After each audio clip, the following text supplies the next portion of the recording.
আচ্ছা বন্ধুরা, বলতে পারবে এটা কি মাছ? ছাড়া আমি বলে দিচ্ছি, এটা হচ্ছে নদীর চেলা মাছ।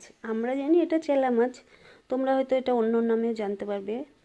তো দেখো, আজকে যে রান্নাটা করছি সেটা আমার কাছে খুবই স্পেশাল রান্না। কারণ আমি প্রথমবার এই রান্নাটা যার হাতে খেয়েছি সে এখন আর এই পৃথিবীতে নেই।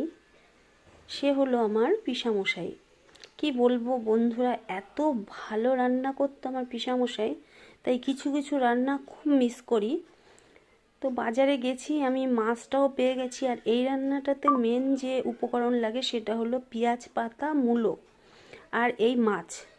তো আমি এই সবজির মধ্যে দিয়েছি, দেখো, আলু, কুমড়ো, কচি কচি ফুলকপির ডাঁটা, বেগুন, শিম, আর আর কি দিয়েছি, আর হচ্ছে তোমার পেঁয়াজ পাতা। এটা তো মানে মাস্ট দিতেই হবে।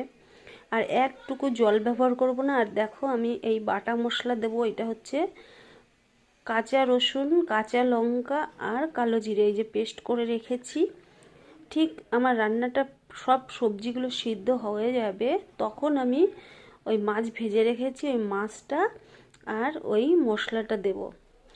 বন্ধুরা, মানে মশলাটা আর মাছটা দেওয়ার পরে এত সুন্দর গন্ধ বেরিয়েছে, মনে হচ্ছে বলতে নাই, মনে হচ্ছে সত্যি আমি মানে কড়াই থেকে আর কি উঠিয়ে একটু বাটিতে খাই। আর পিসামশার কথা খুব মনে পড়ে যাচ্ছিল।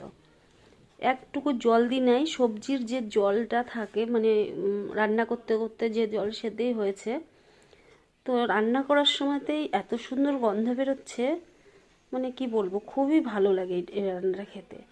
তো কেমন হয়েছে তোমরা জানিও। ধন্যবাদ।